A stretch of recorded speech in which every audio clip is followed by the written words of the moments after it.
Hello everyone. In this video, we will look at the new filter experience which has become available with December 2018 release of Power BI. So this feature is in preview in December 2018 and will become more mainstream as we go forward. And I'll just show you what I mean. So I've got this dashboard with me, and typically what I do is I have a template where I have my visuals and my cards on the left hand side, and I've got filters on the right hand side. And I can probably show more data, so you can see the numbers increasing, or as I reduce the years on which I want to filter the data, the numbers reduce. But what this filter does is it still occupies some real estate on the dashboard.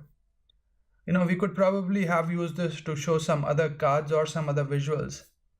So with the new filtering experience, it is possible to do that. So I'll show you what I mean. And so you go to File, and then you go to Options and Settings, and you click on Options. So we'll go on Preview Features, and what you can see is I've already got this new filter experience enabled.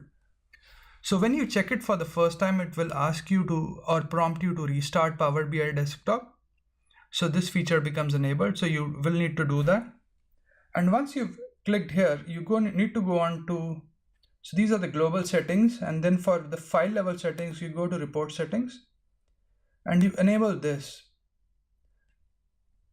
filtering experience and click on OK. So once you do that, this filter button becomes available. And because I've got a page level filter, it is already included here. So what I can do is I can remove this. I can remove this, and I can take my so all of a sudden I've got this real estate available to me, which I could probably use for something else, and it works the same way. So for example, I could just click on this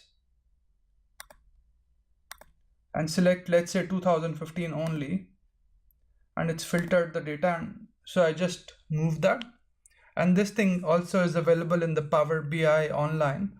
So it's an interesting filter experience where you've got more opportunity to display more visuals or more numbers, depending on what you want to show in your report.